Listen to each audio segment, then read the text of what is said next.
Me presento, soy María Marván, haré el papel de moderadora.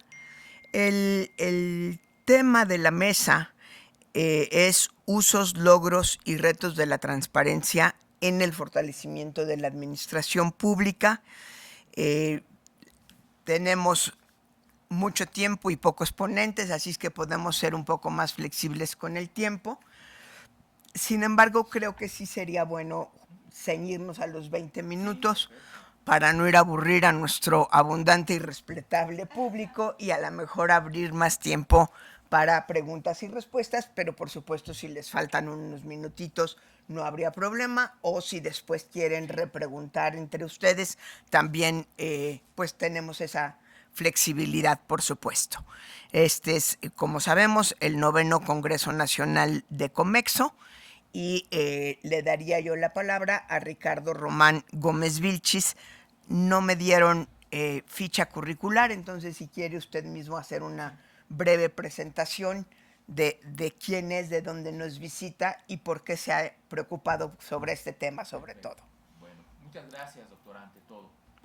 Pues primero que nada, mi nombre es Ricardo Román Gómez Vilchis, soy académico de la Universidad Autónoma Metropolitana. Obtuve mi doctorado en Ciencia Política en la Universidad de California y me he dedicado a este tema de la corrupción, la integridad, en particular vinculada con el presidente, ya desde hace unos 15 años aproximadamente, ¿no? El trabajo que les presento tiene que ver justamente con la relación y el vínculo que puede existir entre cómo la gente percibe el trabajo del presidente para atender la corrupción y justamente la manera en que es aprobado, ¿no? Entonces vamos a comenzar. Voy a presentar primero lo que sería pues parte de la evidencia empírica, las preguntas de investigación de rigor, una breve revisión de la literatura, formularé hipótesis, la metodología y el análisis de resultados, ¿no? Mira aquí, para ver un poquito de los datos empíricos, podemos observar cómo ha variado la aprobación presidencial a lo largo del tiempo. Los datos que presenta tu servidor, que se derivan de encuestas como BGC, Beltrán y Asociados, Parametría, la POP, etcétera, me permitieron hacer un análisis que va desde 1990 a 2018. Los datos posteriores los estoy tratando de conseguir. Como tú puedes observar, en la línea azul está la gente que está a favor del presidente. En la línea naranja está justamente la gente que lo cuestiona.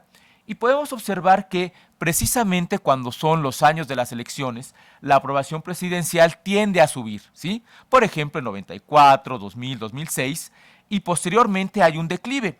Aquí en general tú observas desde 2003 en adelante ha bajado la aprobación presidencial.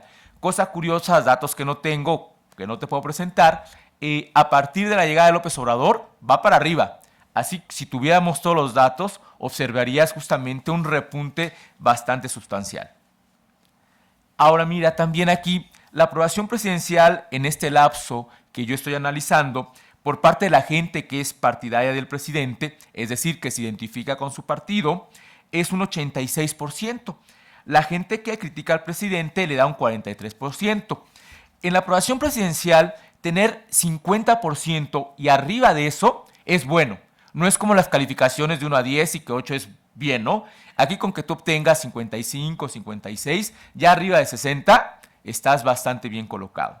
Después tenemos aquí, pues le hacen la pregunta a la gente, ¿cuál es su perspectiva sobre la economía de ahora en relación con la del pasado? Vemos que los partidarios premian al presidente con 75%, un 47% es la gente que lo critica. La percepción de la economía a futuro, observamos que los partidarios del presidente le dan un 81% de calificación, sus retractores 53%. Sigue siendo rescatable el asunto. El punto que nos va interesando a nosotros, la cuestión de la lucha contra la corrupción, ¿no? Observamos que la gente que considera que el trabajo del presidente es bueno le da un 76%. La gente que lo cuestiona le da un 56%. Y finalmente vemos un 80% de la gente que considera que el trabajo del presidente en torno a políticas en contra del desempleo que ha desarrollado el Ejecutivo, un buen trabajo, es un 80%. Continuamos. Mira, aquí también, disculpa, me salté. Aquí anoto brevemente un poquito de las anécdotas en cuanto a la relación de la política mexicana e historias de la corrupción. Por ejemplo, para la gente que es muy joven, pues en 1982 hubo un escándalo de corrupción en cuanto al jefe del Departamento de Policía, Arturo Durazo Moreno, quien justamente fue detenido y acusado de una adquisición ilegal de 30 millones de dólares.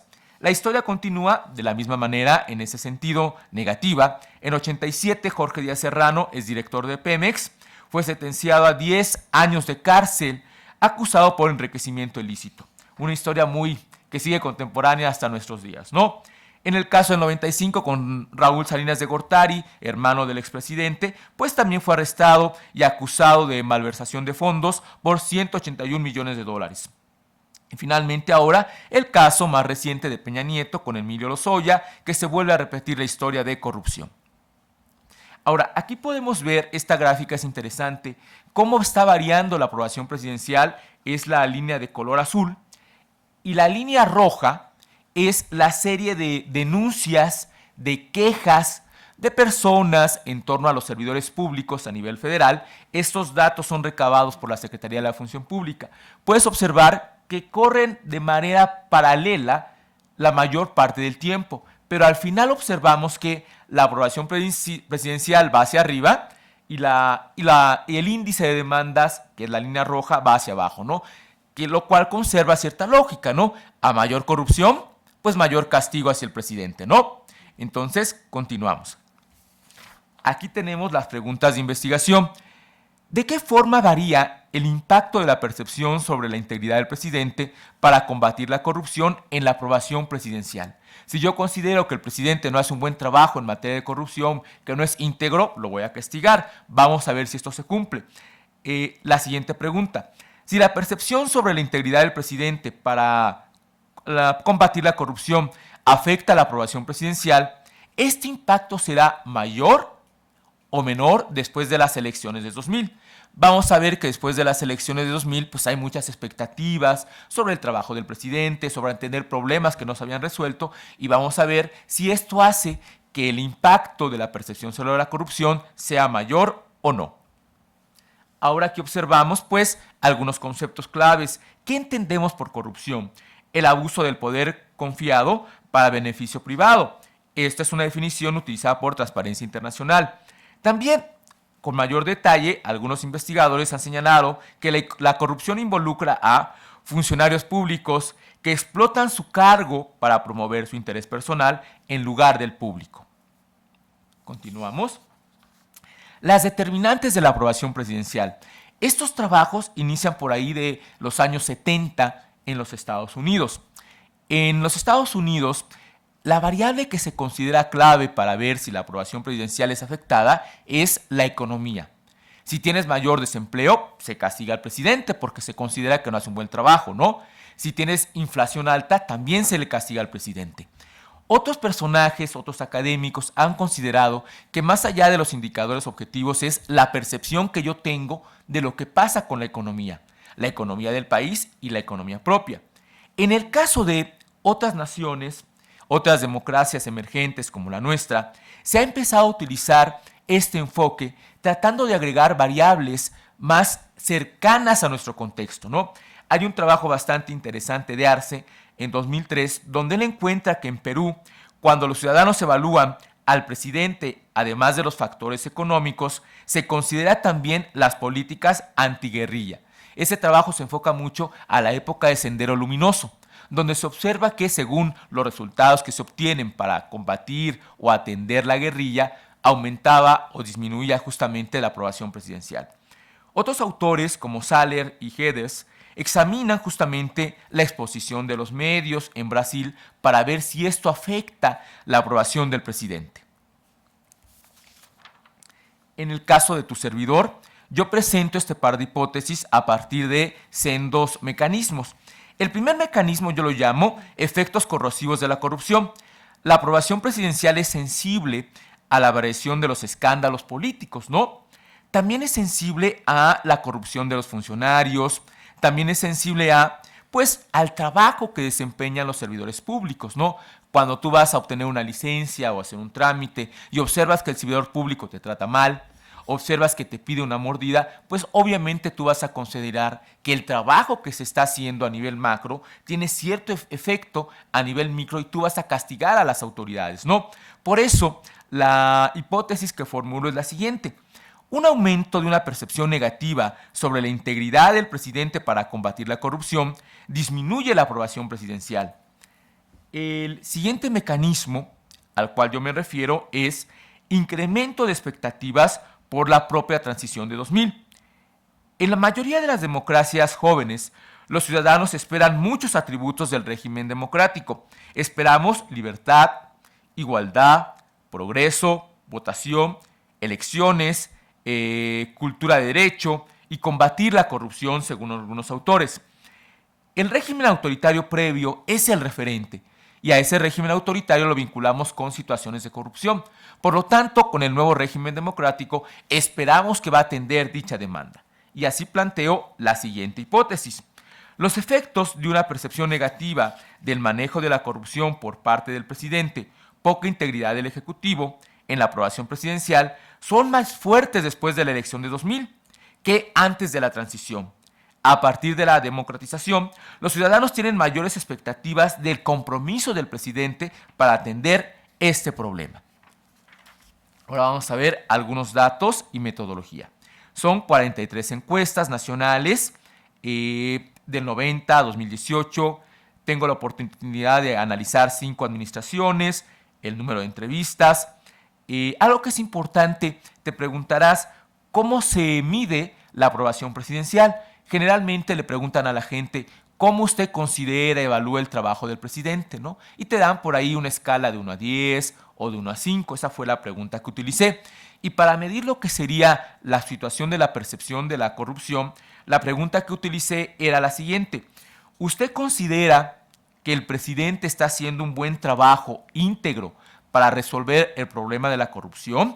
Justamente venía 1, un trabajo muy bueno, 2, regular, y 3, malo. Por eso justamente vamos a esperar una relación negativa, ¿no? Si yo considero que el trabajo es muy malo, voy a castigar al presidente con una aprobación justamente negativa y baja, ¿no? Pasamos a algunos modelos que les presento, ¿no?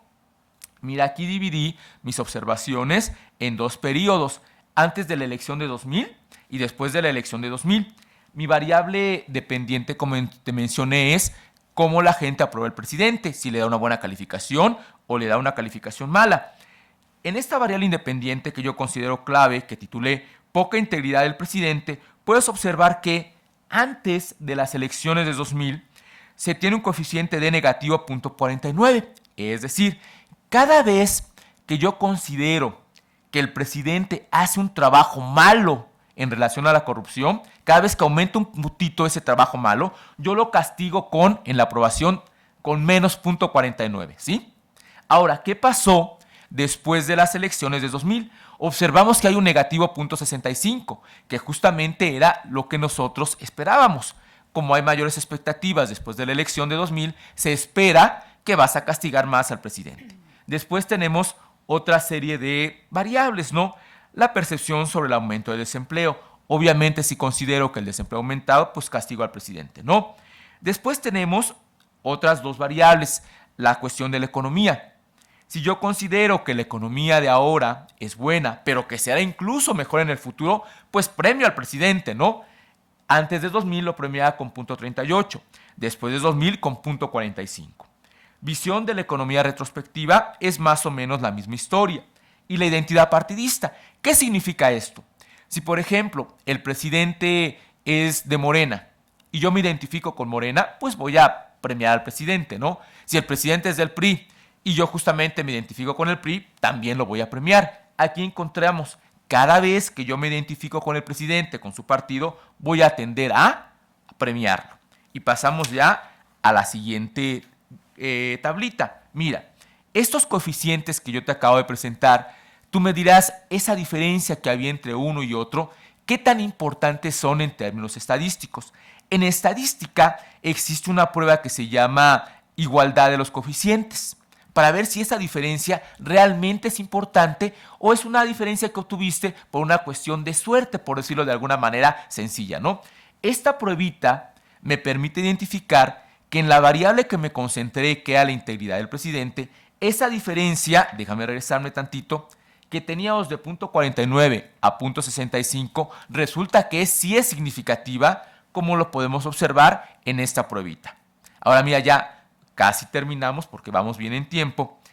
Yo lo que hice fue, como una especie de prueba para robustecer mis resultados, me pregunté, ¿qué pasa si de lugar de establecer 2 periodos, establezco 5 periodos para ver cómo esta variable de la corrupción, de la integridad del presidente, afectó la aprobación durante Salinas, durante Zedillo, con Fox, con Calderón y con Peña, esperando que justamente después de la elección de 2000 mis coeficientes van a ser más altos, ¿no?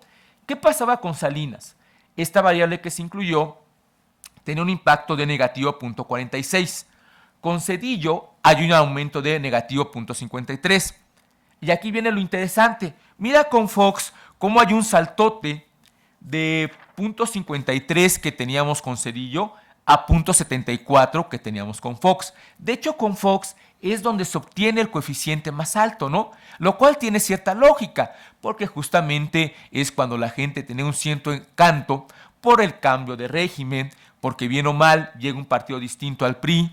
Ya después, pues, la desilusión obviamente se marcó también. Pero aquí podemos ver que de entrada hay un aumento sustancial, esperando que la población consideraba que el presidente iba a atender este problema. Con Calderón baja un poquito, con el caso de Peña más o menos se mantiene igual, ¿no? Utilizamos también nosotros como control, pues las otras variables que mencioné, la cuestión del desempleo que sigue teniendo impacto, la cuestión de la economía, la cuestión de la identidad partidista, ¿no?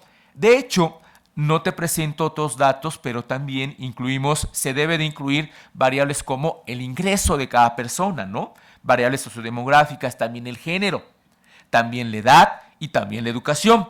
Generalmente las personas que tienen un nivel de estudios más elevados, como justamente pues los universitarios, son más críticos con el presidente, pues porque tienes más mecanismos de información.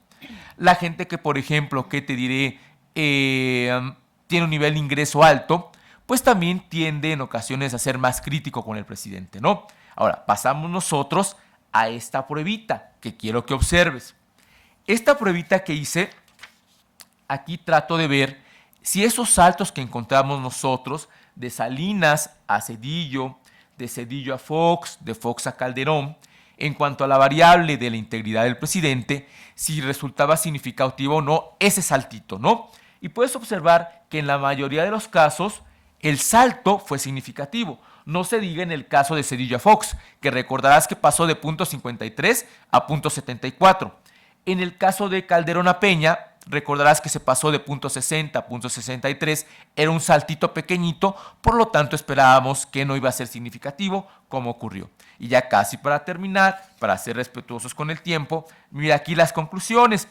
La determinante clave de la aprobación presidencial es la percepción sobre la integridad del presidente para combatir la corrupción. Desde luego observamos que la economía y el desempleo son importantes, pero para el caso mexicano, que es algo que yo he tratado de argumentar en el tiempo que llevo como investigador, esta variable resulta clave. Otras variables importantes son, pues justamente el estado de la economía, el desempleo y la identidad partidista. Y un hallazgo que tu servidor considera relevante, la percepción sobre la integridad del presidente para combatir la corrupción tiene un mayor impacto en la aprobación presidencial después de la elección de 2000. Esto nosotros lo consideramos debido a que con la llegada de un presidente elegido democráticamente, las expectativas para reducir la corrupción aumentaron. Aunque como hemos visto, después del sexenio de Fox, siguen siendo coeficientes más altos que los de antes de 2000, pero hay un cierto declive. Y eso sería todo. Gracias por su atención. Gracias.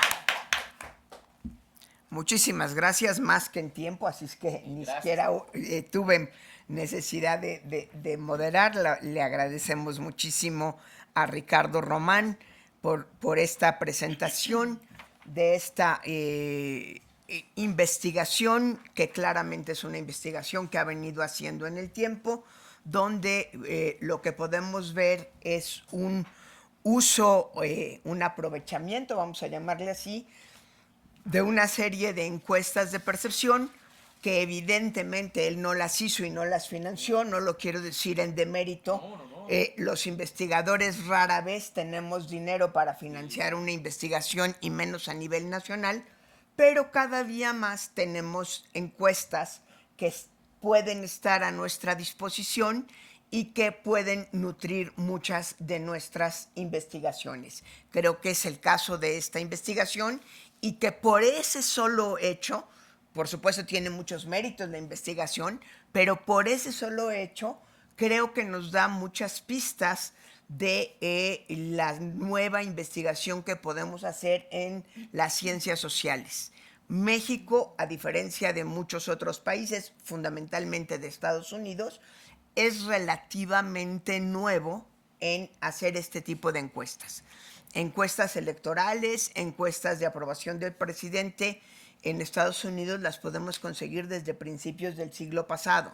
Tenemos encuestas a disposición de 1910, 1920, inclusive pagando en algunos centros se puede conseguir la base de datos cruda, no nada más los cuestionarios ya procesados.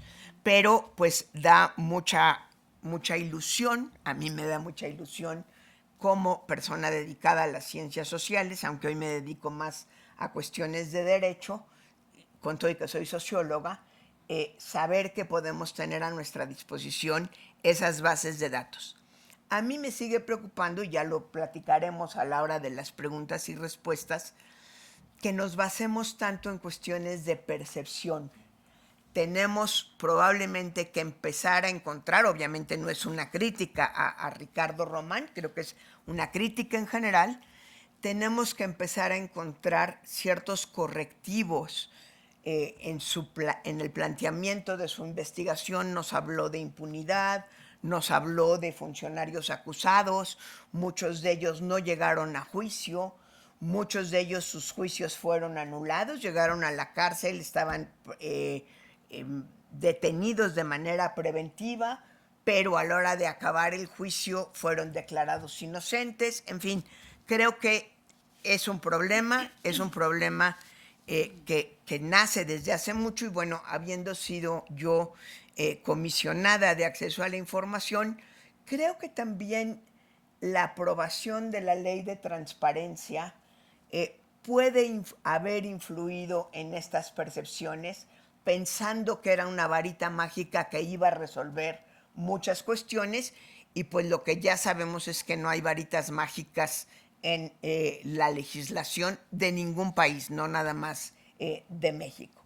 Sin más, le doy la palabra a Alba Margarita Campos Buendía para que nos exponga su investigación, y ya está puesta la investigación, que es una investigación conjunta con Mayalí Sepúlveda, que es la otra investigadora que no nos pudo acompañar y se disculpó oportunamente. Adelante, Alba, por favor. Muchas gracias, gracias por la invitación en principio. Y sí, a nombre de Mayli les ofrezco una disculpa, por temas personales no nos pudo acompañar y realmente ella es la especialista en estos temas. Yo me involucro en este proyecto desde otra perspectiva y les voy a dar una probadita únicamente de lo que nosotros hemos estado haciendo desde hace más o menos 4 años. Me involucro, bueno, les cuento un poquito, el ego por delante, les cuento un poquito de mí. Soy investigadora en temas de agua, conflictos sociales por el agua, y me involucro en una investigación que tiene por objeto o por objetivo construir un sistema social que se concreta en una plataforma. Les hablaré más adelante de eso, pero nuestra ambición desde hace 4 años es concretar este proyecto en donde podamos construir un sitio, una plataforma que sea algo así como un Google del agua, ¿no? Y esta experiencia que les voy a contar, pues es decir, arranca con esta vivencia. Es más bien eso, porque la investigación va por otro lado, pero como involucra temas de acceso a la información, pues es por eso que estamos en esta mesa, ¿no? Bien, en un principio pues es importante mencionar que a nosotros nos interesa o nos interesaba desde hace 4 años poner en la mesa o cuestionar el acceso a la información pública en temas de agua en este proyecto. Entonces, pues nos empezamos a preguntar qué estaba, por ahí las compañeras de apoyo, no sé si le puedan... Ok, qué estaba sucediendo o cuáles eran las normas a las que podíamos apelar, ¿no? Y en un principio, pues pensamos en la información como un derecho, que ustedes bien saben, y como ya lo comentaba por aquí la doctora, está normativizado, es decir, existen ya leyes que nos hablan del derecho a la información, que podemos solicitar, investigar, difundir, buscar y recibir información, ¿no? Y como les decía, pues eso es lo que nos trae un poquito a esta mesa. Gracias. La siguiente, les pongo nada más rápidamente, porque como les digo, Mayli es la experta en estos temas, yo le paso muy rápido para que no me cuestionen de cosas que no sé, pero como ustedes sabrán, tenemos un marco legal dentro de nuestro país que arranca con la Constitución, si no me recuerdo es el artículo 26. Por aquí lo van. Cualquier duda o preocupación te auxilio porque de eso sí sé. Muchas gracias. De agua no sé nada. Perfecto. Y entonces, en el marco federal tenemos la Ley Federal de Transparencia y Acceso a la Información Pública, ¿no? Y en el marco estatal, pues tenemos las leyes estatales de cada una de nuestras entidades. Y se hizo una primera clasificación de los tipos de información sobre agua que existen y tomando pues esta clasificación, pues nos centramos en lo que es el tipo de información pública, que la entiende en la ley como las cuestiones de los sujetos obligados, ¿no? Así los menciona la ley, donde podemos acceder al organigrama de diferentes entes públicos, el directorio, sus remuneraciones, etcétera, pero también a información sobre sus investigaciones, y eso es importante decirlo, ¿no? Un poquito más adelante, bueno, por aquí les ponía, ¿perdón? Les ponía algunos artículos de la Ley General de Transparencia, donde nos dice que la información tiene que ser pública, completa, oportuna y accesible, que se deben habilitar todos los medios y acciones y esfuerzos para que ésta esté disponible y que debe garantizarse que ésta sea accesible, confiable, veraz y oportuna. Esto en cualquier tipo de información y sobre todo cuando estamos hablando de sujetos obligados a hacerla pública, ¿no? Y rápidamente, pues también nuestra investigación o nuestro trabajo ha pasado por preguntarnos qué pasa con esto que llamamos datos abiertos, ¿no? ¿Qué disposiciones tiene nuestro país en términos de datos abiertos? Y bueno, pues como sabemos, México es uno de los fundadores de la Alianza para el Gobierno Abierto, del Open Government Partnership. Entonces, tenemos un andamiaje institucional, legal, formal, que nos obliga como servidores públicos a trabajar porque nuestro gobierno sea esto que llamamos gobierno abierto, que tiene sus elementos como transparencia, rendición de cuentas, etcétera, y que se concretiza en esta Carta Internacional de Datos Abiertos que México signa desde 2015. Entonces, sí hay una obligatoriedad, sí hay un andamiaje al cual podemos apelar en ese sentido. Y me voy rápidamente, bueno, otras disposiciones serían el tema de ciencia abierta, que también ha sido en muchos tratados y leyes comprometido por parte de México, ¿no? El acuerdo en el que se expide la Estrategia Nacional Digital, la Estrategia Digital Nacional, que no es otra cosa más que impulsar que estos datos e información estén presentes en plataformas que sean de fácil acceso y que se puedan, digamos que, sí, acceder a ella a través de las herramientas básicas que pues conocimos en algún momento como las TICs, ¿no? Bien, ahora, ¿qué legislación estatal contiene disposiciones que obligan a la información, a generar información en materia de agua y saneamiento? Bueno, aquí Mayli se dio un poquito la tarea de revisar estas leyes generales nacionales primero, como es la Ley de Aguas Nacionales, la de Desarrollo Rural Sustentable, de Cambio Climático, de Equilibrio Ecológico y la Ley General de Salud. Todas ellas nos insisten en que estamos obligados a generar y hacer pública la información que se genera a partir de investigaciones, y que generamos como servidores públicos. Y en el marco estatal, pues también se revisaron algunas de ellas, que son más o menos 166 leyes estatales, a excepción de la ley de las de agua en Querétaro y en Guanajuato, las de salud, medio ambiente, cambio climático, etcétera, ¿no? Todo esto para decirles que esta chamba que hizo Mayli, que es muy, muy importante, nos dio el siguiente resultado. Lo paso muy rápido igual porque es un cuadrito que pertenece a una investigación que es pues muy específica en temas de cómo se aborda o cómo se construye desde estas normas y desde estas leyes la obligatoriedad de hacer pública la información en sistemas, ¿no? Como se darán cuenta, el primero, el más importante es que estas leyes nos hablan de la necesidad de transparentar o de brindar el acceso a la información en sistemas, es decir, crear sistemas informáticos que permitan consultar, descargar y transformar o analizar esa información, ¿no?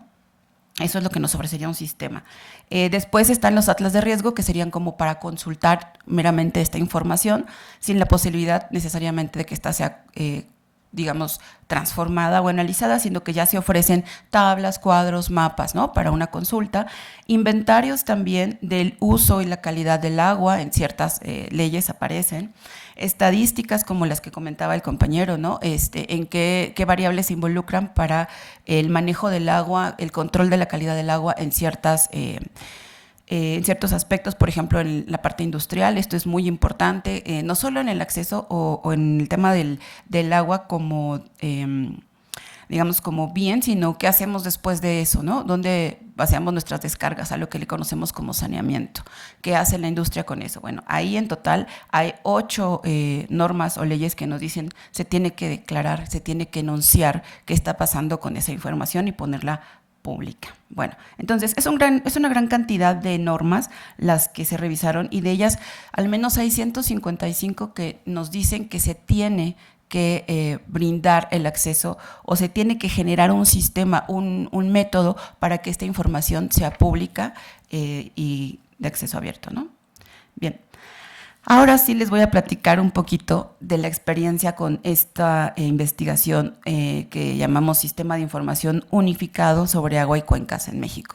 Esta experiencia viene de un proyecto relacionado o está en el marco de los PRONACE, los Programas Nacionales Estratégicos, ¿no? Dentro de este PRONACE, que es el PRONACE Agua, hace 4 años nos invitan a participar para elaborar una plataforma, en principio un sistema social que permita que todos los generadores de información sobre agua en México colaboren e interactúen para formar un solo espacio en donde podamos nosotras como usuarios del agua, consultar la información. Si ustedes quieren acceder a una concesión, esto cómo se hace, qué leyes se tienen que citar o a las cuales tenemos que apelar, pero además de esto, datos muy importantes como disponibilidad, calidad, relación con salud, relación con la industria, por ejemplo, ¿no? Entonces, ha sido un trabajo muy, muy importante en este sentido porque, pues, justo lo que intenta esta plataforma es poner a disposición de los usuarios cualquier tipo de dato e información que ustedes puedan relacionar con el agua, ¿no?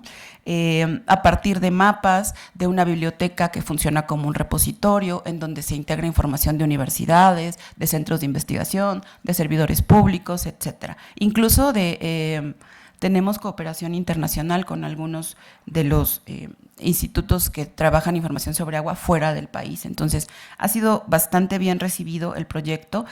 Una característica importante es que esta plataforma es colaborativa y que siempre estará en permanente construcción. ¿Qué quiere decir esto? Que si ustedes se agregan como como generadores de agua, de información sobre agua, van a tener una manera de estar actualizando cada cierto tiempo esa información y cambiando esa información para que siempre esté cumpliendo con lo que mencionábamos hace un momento, ¿no? Sea oportuna, sea veraz, se pueda contrastar y siempre con los metadatos que tienen que acompañar esta información para que puedan consultar también la metodología por la cual esta información ha sido construida, estos datos se han podido construir. Entonces, eso brinda, como les decía en un principio, una especie de Google académico, de Google del agua, con algunos criterios que hasta ahora no nos hemos podido desembarazar de la parte académica, porque pues en eso somos académicos, ¿no? No podemos renegar de ello. Y necesitamos cierta rigurosidad, necesitamos poner datos ahí que la gente pueda contrastar, que la gente en los cuales los usuarios puedan confiar, ¿no? Y eso nos ha presentado al mismo tiempo algunos retos. Le paso rápidamente. Bueno, esto ya se los conté. Ahí les ponía un poquito quiénes han sido nuestros colaboradores. Tenemos colaboradores como gobiernos, secretarías, sociedad civil, algunas organizaciones de la sociedad civil, comunidades como grupos de mujeres, pueblos indígenas, etcétera, iniciativa privada también y academia. Entonces, se podrán dar cuenta de la gran diversidad del origen de estos datos, ¿no? Es decir, solo algunos cuantos de estos generadores les podemos pedir que la información, dato que construyen, tenga ciertas características, porque pienso yo, o pensemos en un monitoreo comunitario del agua, que tendrá sus propios indicadores, que tendrá sus propios criterios de medición, ¿no? Nos decían en algún recorrido, entrevista, pues lo vemos a ojímetro, ¿no? Nos echamos una vista al pozo y vemos qué tanto ha bajado de hace un mes para acá. Entonces, ¿eso cómo lo construimos? ¿Cómo traducimos eso a un dato que pueda ser consultado y visualizado en una plataforma que pretende democratizar la información y el acceso, pues sí, a los datos de agua, ¿no? Ese ha sido uno de los retos más importantes.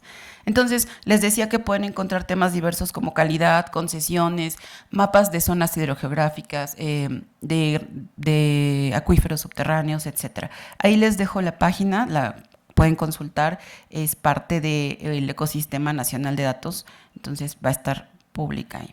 Bueno, y llegamos a la parte importante. Algunas de las experiencias que hemos tenido, paso por ellas también muy rápidamente porque en el extenso están mejor redactadas, pero quiero compartirles, por ejemplo, que pues cuando pensamos en agua, pues pensamos en el órgano máximo de nuestro país que genera datos de agua, ¿no? Que sería la Conagua. Entonces, la experiencia con la Conagua ha sido más que tortuosa en ese sentido. Al inicio del proyecto se hizo un diagnóstico de la Conagua, del INEGI y de la mayor cantidad de generadores que se pudo para determinar cuál es su estructura y dentro de esta estructura a quién podíamos apelar o con quién teníamos que dirigirnos para solicitar el acceso a su información, ¿no? A sus datos.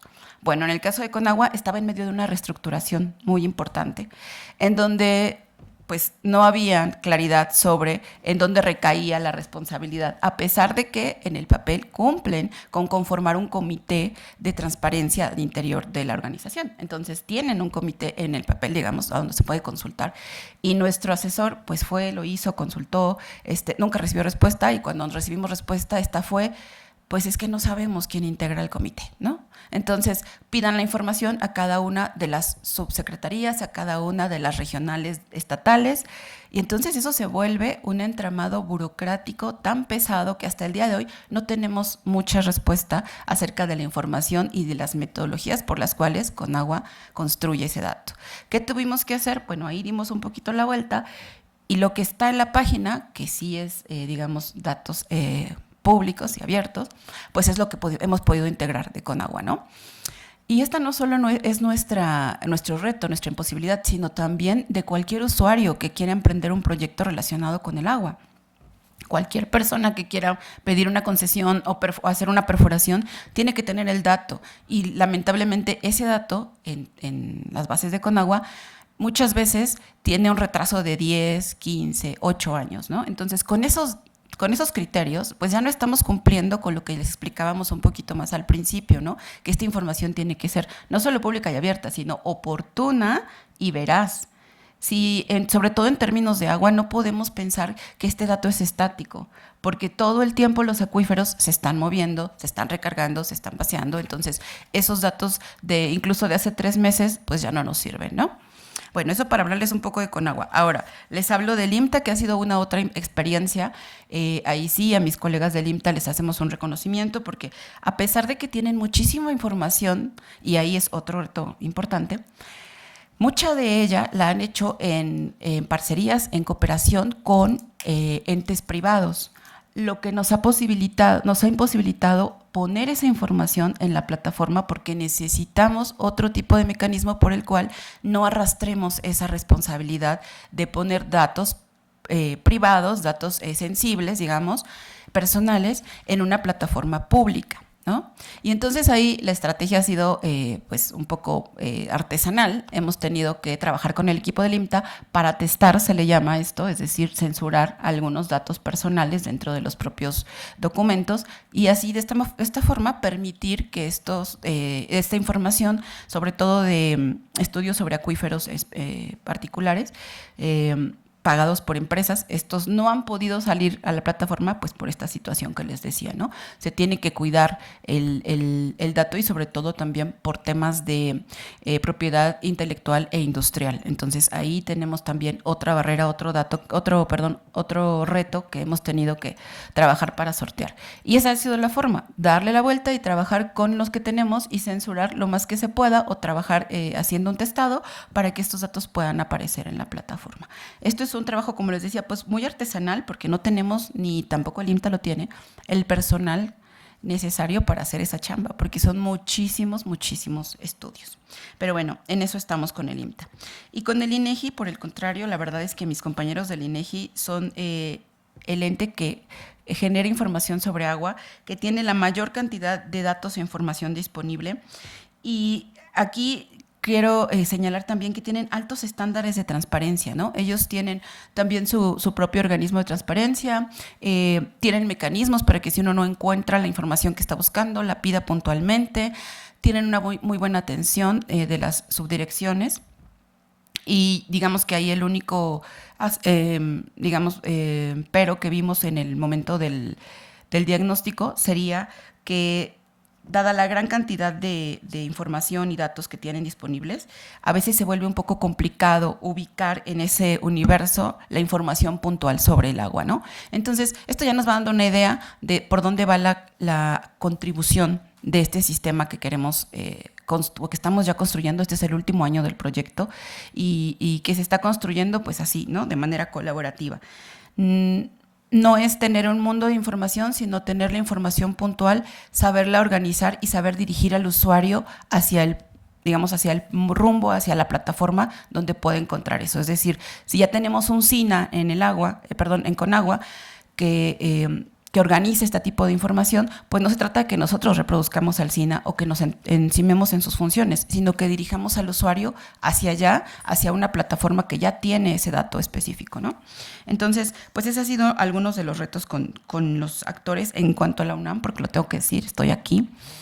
Hemos sido muy apoyados por la mayoría de los institutos con los que estamos trabajando, sobre todo con el Instituto de Geofísica y la Facultad de Ingeniería, en temas de agua subterránea. Ha sido una cooperación muy importante. Aquí, de nuevo, el único pero quizá que le vemos es que a veces nos entrampamos en todas las leyes que ustedes vieron, que son 155, las queremos hacer, las queremos aplicar en una relación, en un convenio, en una carta de entrega de información, y esto se vuelve de nuevo un monstruo burocrático, ¿no? Entonces, ¿cuándo vamos a tener acceso a ese dato, a esa información? Pues cuando nos liberen la parte jurídica, cuando ambos grupos jurídicos se pongan a revisarla, etcétera. Y bueno, aquí para un poco concluir, les quiero compartir cuáles han sido los desafíos en dos sentidos. Por una parte, técnicos, ya decíamos, los sistemas de monitoreo y gestión de datos a veces son con formatos de datos únicos y peculiares. Eso nos evita que los datos sean comparables, que se puedan incluso cruzar, ¿no?, para ciertas investigaciones.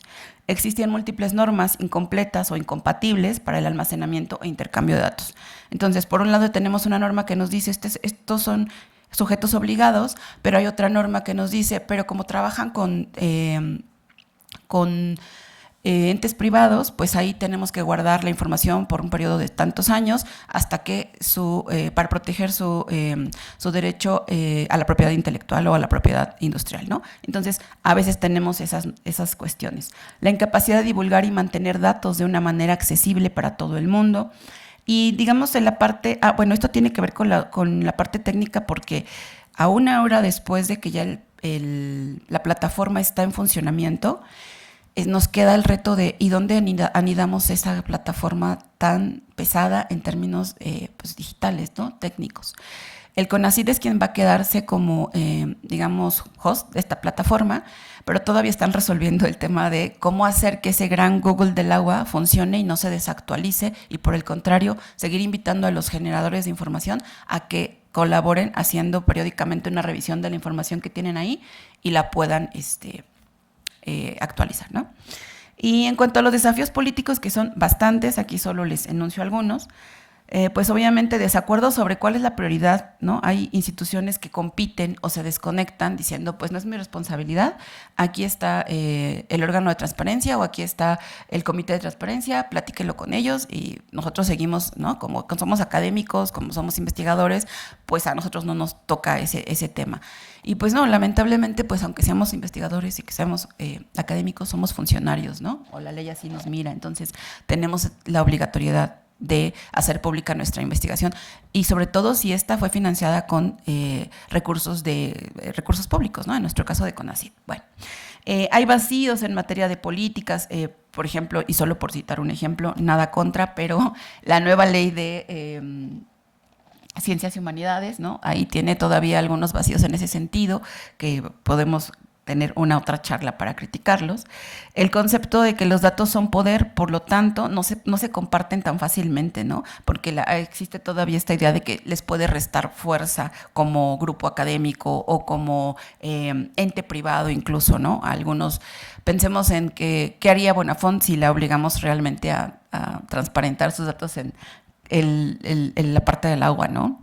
Entonces, pues ahí todavía están esas reticencias y sobre todo también en la parte pública, algunos gobiernos esperan que sus servicios hidrológicos cubran parte de su presupuesto vendiendo datos. Muchas veces nos hemos encontrado con que los estados o incluso los entes públicos como, lo voy a decir como la Conagua, ¿no? Contratan consultorías, pero esas consultorías resulta ser que son parte del jefe o el ex coordinador ¿no? Entonces tenemos ahí un doble juego entre que somos parte funcionarios, pero también parte entes privados. Entonces ahí todavía hay un jaloneo en donde la información sobre agua pues se vuelve el rehén de estas situaciones, ¿no? Entonces, un poquito aquí para ir cerrando, el acceso a la información y agua. Bueno, el insumo básico para la selección y diseño de las políticas públicas es la información, es decir, los datos. Si no los tenemos públicos y abiertos, ¿cómo podemos tomar decisiones en torno a esto que es tan importante y hoy por hoy tan urgente como es atender nuestros temas de agua, ¿no? El insumo básico de la participación ciudadana, es decir, que ustedes y yo como usuarios podamos participar. Requerimos de información para participar. O sabemos de dónde viene el agua que consumimos, sabemos qué acuíferos alimentan nuestras casas o nuestros lugares de trabajo. No, ¿verdad? Ahí tenemos un gran vacío que nos impide participar de manera informada. El derecho al agua, el derecho a la salud y el derecho al medio ambiente sano dependen de la generación y disponibilidad de datos de agua. Bueno, y aquí quiero introducir un término que Mayli acuña muy bien en otro trabajo, que es el uso hegemónico del dato, ¿no? O de los datos. Ella dice que existe la captura de los datos y su uso discrecional en beneficio de quienes tienen el poder económico de producirlos y comprarlos. Esto es una fuente de inequidad y discriminación, lo que les estoy relatando con la experiencia de estos entes públicos, ¿no? Si no tenemos, es decir, la definición que decía el compañero hace un momento, ¿no? De corrupción. La corrupción es hacer que estos medios trabajen para nuestro bien privado y no público. Sí, pero agreguémosle un plus. Además, si yo uso estos andamiajes, estas normas que existen, no solo para mi beneficio privado, sino para que los que no tienen la posibilidad de pagar por un dato, por cierta información, no puedan acceder a las decisiones, a los derechos, como el derecho humano al agua, pues estoy yendo un poquito más allá, ¿no? En términos de corrupción. Es como no solo dejo morir, sino ahora también tomo parte de digamos, de esa cúpula que hace que la gente que no tenga el dinero, que no tenga los medios para acceder a la información, no pueda participar de las decisiones. Hasta allá llega el brazo de la corrupción, ¿no? No solamente en beneficiarme directamente a partir de algo público hacia mi parte privada, sino de evitar que otros también se beneficien precisamente por la diferencia en la inequidad y la discriminación, ¿no? Bueno, ya para cerrar, los datos arriba señalados muestran que el marco legal estatal ya regula la generación y publicidad de un volumen muy importante de información y datos. Sin embargo, no en todos los estados se ha cumplido con estos mandatos legales. En los pocos casos en los que esta información existe y está disponible públicamente, para su consulta se trata de esfuerzos desarticulados que no comparten criterios comunes que permitan su comparación y reutilización, que son criterios básicos para el acceso a la información. La recopilación masiva de datos también plantea preocupaciones sobre la privacidad, considerando que los datos personales se pueden utilizar para rastrear y controlar a otros o beneficiarse económica y políticamente del uso de los datos, lo que a menudo suscita debates sobre derechos y libertades individuales. Y bueno, con esto cerramos. Muchísimas gracias. Muchísimas gracias. Tenemos dos ponencias muy distintas, pero al mismo tiempo sí con un elemento común. Creo que no podría haber sido más oportuna una investigación en la crisis hídrica que finalmente se reconoce en el país. Vemos que hay un exceso de datos, que hay un exceso de normas. El problema es que ese exceso de datos y ese exceso de normas, lejos de estar colaborando con la transparencia, están colaborando con una gran opacidad. Unas por cuestiones técnicas, otras por cuestiones humanas. Hay celos entre instituciones y personas y no hay mucha disposición a no solo hacer transparentes los datos, sino creo que una parte muy importante que toma en cuenta su investigación, la falta de transparencia en cómo se construye el dato. Si no sé cómo se construye el dato, ¿cómo puedo confiar en él? Se vuelve un poquito un acto de fe más propio de la religión que de la ciencia. Muchísimas gracias. Abrimos la mesa para preguntas, para cuestiones, tanto entre los ponentes como que vengan por parte del público. ¿Alguno de ustedes tiene algún comentario? Adelante.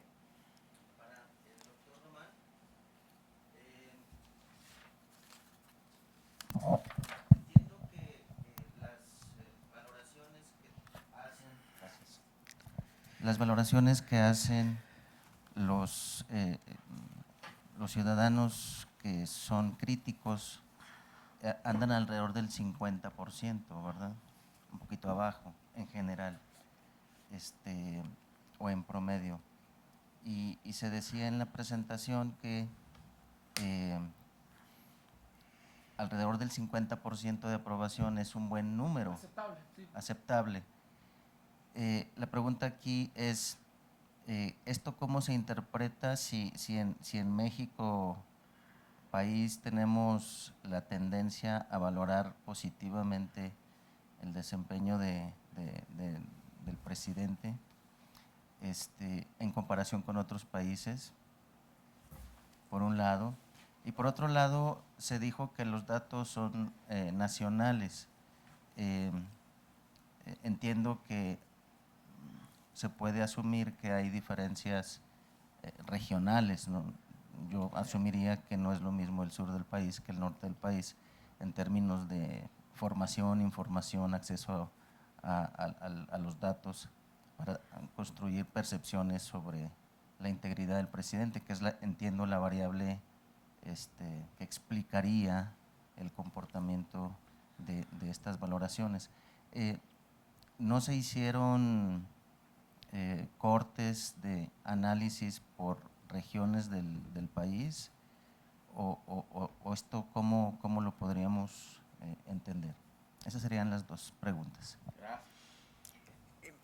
Compañera, ¿tiene alguna pregunta para que de una vez? No, entonces… Pues primero comienzo con la segunda, que parece, las dos son muy interesantes, ¿no? Pero la segunda implica todo un desafío metodológico, ¿no? Generalmente, como bien mencionaba la profesora, la doctora, pues las encuestas son muy caras, ¿no? Entonces imagínate tratar de obtener encuestas por cada estado, pues, se vuelve inviable, salvo ciertas particulares coyunturas, ¿no? Por ejemplo, que vamos a tener elecciones en el estado de Nuevo León o en el estado de México, pues se hacen encuestas de carácter nacional y aprovechas para preguntarle a la gente sobre su opinión del presidente, ¿no? Por esa razón, no existen muchas encuestas de carácter estatal. En Estados Unidos, como bien mencionaba la doctora, que hay mayores recursos, sí existe toda una tradición de hacer encuestas sobre los gobernadores, incluso sobre los alcaldes y desde luego sobre el presidente, que tengan alcance no solo nacional, sino también estatal para que puedas enfocarte. En el caso de México, lo que yo he estado haciendo es que las encuestas que son de carácter nacional como a la mayoría de ellas te dicen dónde se realizó la pregunta, dónde se realizó la entrevista, te permite justamente utilizar ese dato nacional a nivel regional o a nivel estatal, con una serie de riesgos que implica. Es decir, si tú tienes una encuesta de 1,200 personas, pues justamente, y que lo hiciste a lo largo del país, va a tener una representatividad de carácter nacional, no solo por el número, sino justamente porque lo hiciste a lo largo de todas las secciones electorales que existen en el país, que es la unidad que se utiliza. Cuando tú utilizas esos datos, por ejemplo, haz de cuenta, son 1,200.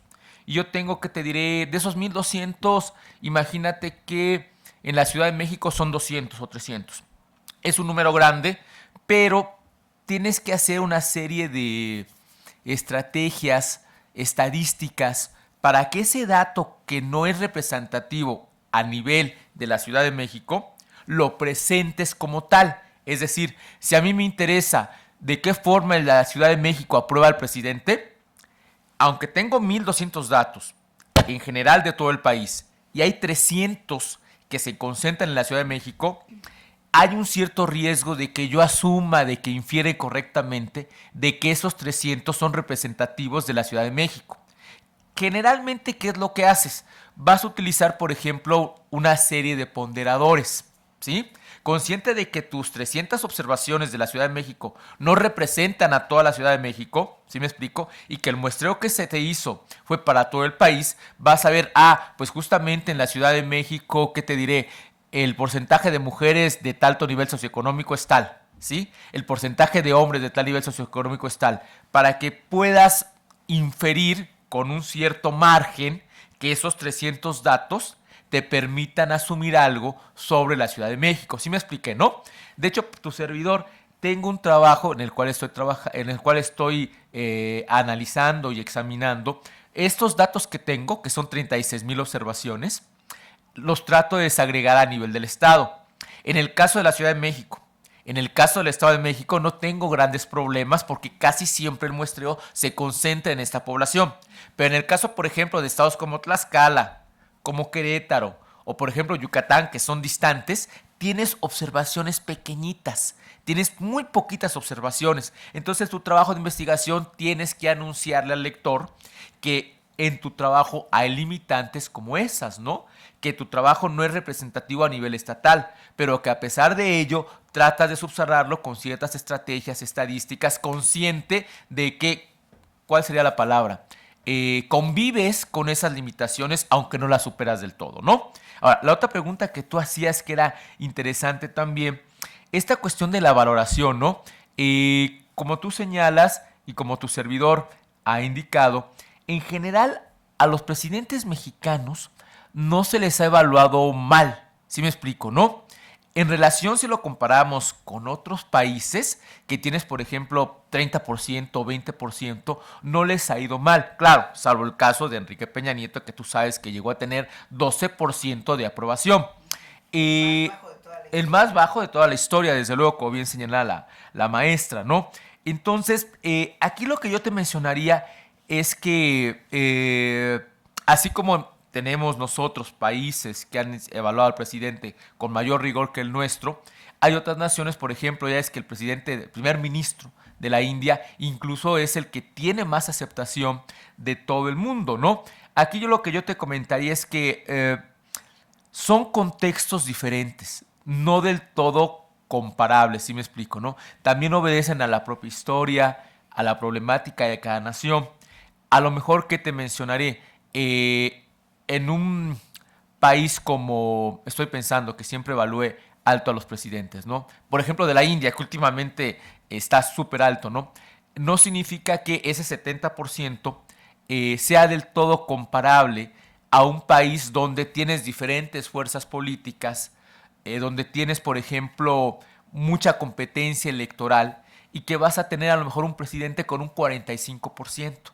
Ese 45% para el contexto que estamos mencionando, mucha competencia política, ¿no? Tradición de ser críticos con el presidente, digamos que es, no diría yo suficiente, pero digamos le permite al presidente convivir, negociar con otros actores políticos.